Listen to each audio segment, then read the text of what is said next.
contestants are an actor from Hoboken, New Jersey, Brad Weinstock. A product manager from San Francisco, California, Allie Miller. And our returning champion, a data scientist from Longmont, Colorado, Stephen Webb, whose one-day cash winnings total $38,401.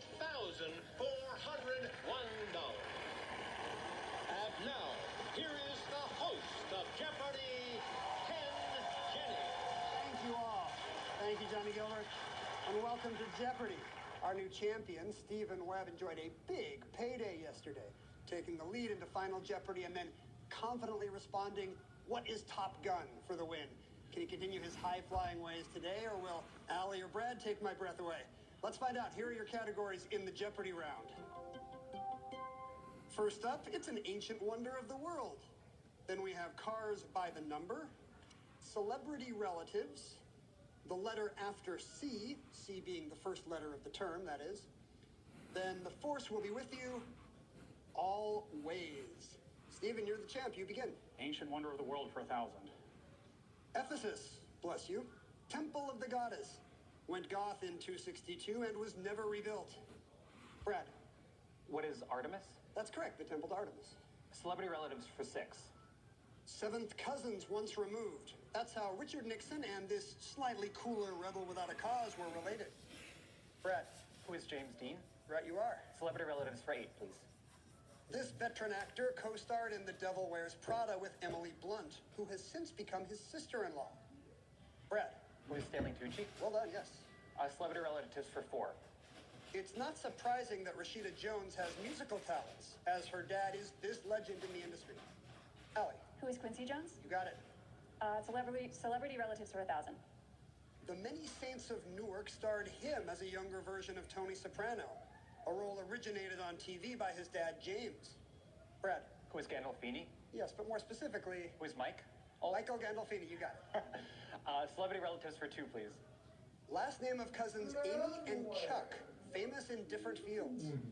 Allie. Who is Schumer? That's right. The force will be with you for 800. It's the measure of a force that makes an object rotate about an axis, and also a big selling point for heavy-duty trucks. Stephen. What's torque? That's right. The force will be with you for 1,000. Named for a French scientist, the force, also called this effect, makes winds blow clockwise around low pressure in the southern hemisphere. Stephen. What is the Coriolis force? Good for 1,000. Force 600, please. The answer there is the daily double in the round. You're in second place, Stephen. You could take the lead. Let's make it a true daily double. All right, you'll be in the lead if you're correct. Here's your clue, and the force will be with you. 2 of nature's 4 fundamental forces are these 2, whose names are antonyms. 1 binding quarks, and 1 leading to radioactive decay. What are the strong and weak forces? That is correct. You're in the lead all of a sudden. Force 400, please. In a 1954 test, physician John Stapp dealt with 46.2 of these forces. For an instant, his 170-pound body weighed 7,700. Brad. What are G's? That's right. Wonders of the world for 8. Euphrates irrigated.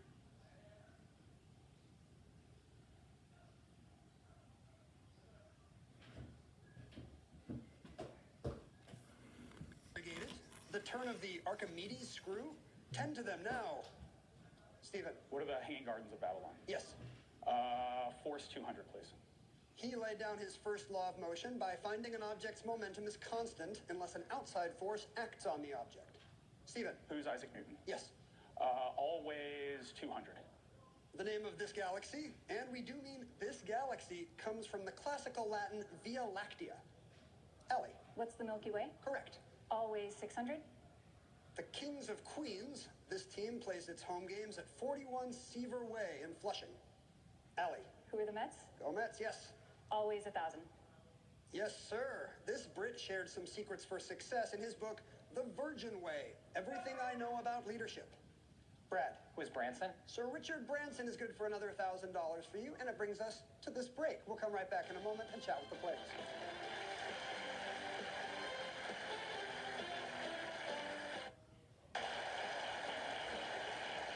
Brad Weinstock, Chuck is an actor from Hoboken, New Jersey. Brad, I understand you like to curate your own travel experiences. Tell me what that means. Yeah, I obsessively plan all my travel based on music, movies, books that might have taken place in that location so that I could have just the full experience. I think my favorite was when I went to Philadelphia and I was finishing a book about John Adams outside of Independence Hall while listening to the musical 1776, and I was like, I've arrived. It's a multimedia experience. Exactly, yeah. Philadelphia. Fully immersive. That's fantastic. Allie Miller is a product manager from San Francisco, California. By day, Yes. but by night you're a musician. That's right. So I play in the Oakland Symphony. I'm a violinist, and I've played since I was 7 years old, so it's been wonderful to keep it up all these years. You can do both things. You can work full-time and be a symphony violinist. That's right. Well, that must be very rewarding. It is very rewarding. It's lovely to meet you. Stephen Webb is a data scientist from Longmont, Colorado, and I assume as part of your science career, you once went to a physics conference in Havana, Cuba, right? That's correct. Shortly after the Obama administration dropped the travel restrictions, and actually a week after President Obama visited Havana, the National Science Foundation, as part of their international outreach, organized a conference in Cuba with a local organizing committee. And since Cuba was still very hard to get around in because you can't bring a credit card or anything like that, I started getting these emails about all the logistics from someone named Fidel Antonio Castro Smirnov. And I was like, maybe it's just a really common name in Cuba or something. No, it's Castro's grandson. He's a medical physicist in Havana, Cuba. And he married into Yakov Smirnov's family. That's amazing. Like, who would have, what a twist, right? Brad, you gave us the last correct response. Let's get back into the game. Ancient wonder of the world for 600, please. Halicarnassus, yes, a tomb with a view, built by the ruler's sister and widow. The same person, yipes. Stephen. What's the mausoleum? That's right. Cars by number for 6, please. The 2005 Chevy Corvette C6 introduced a new GM engine with a capacity of 6.0 of these metric units. Allie. What are liters? Yes. Always 800. We doubt you'd forget that in John 14, Jesus says to him, I am the way. Stephen. Who is Thomas? Right. Always 400, please.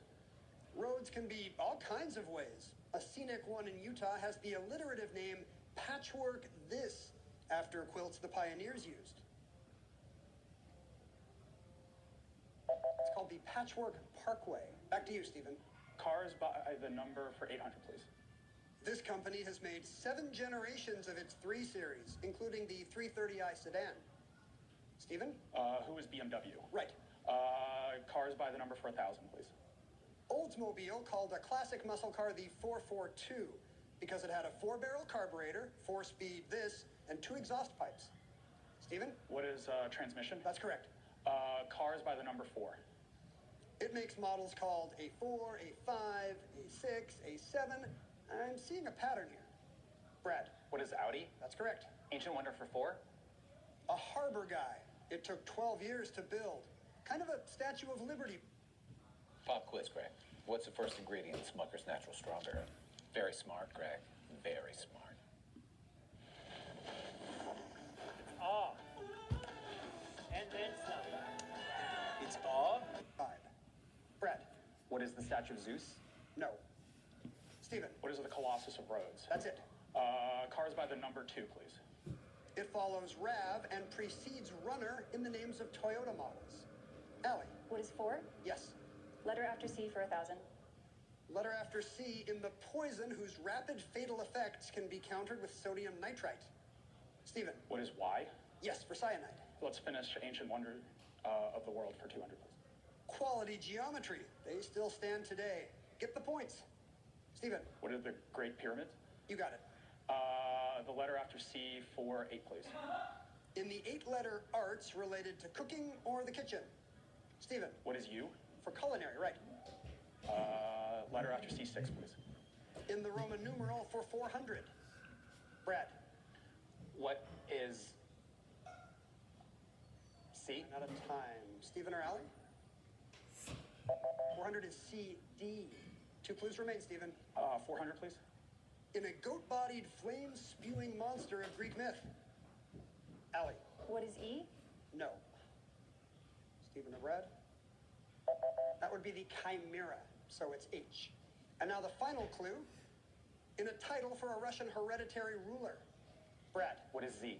That's correct. Tsar, bringing you to $4,400. Stephen's off to a great start. Allie will have some catching up to do when we come back with Double Jeopardy in just a moment.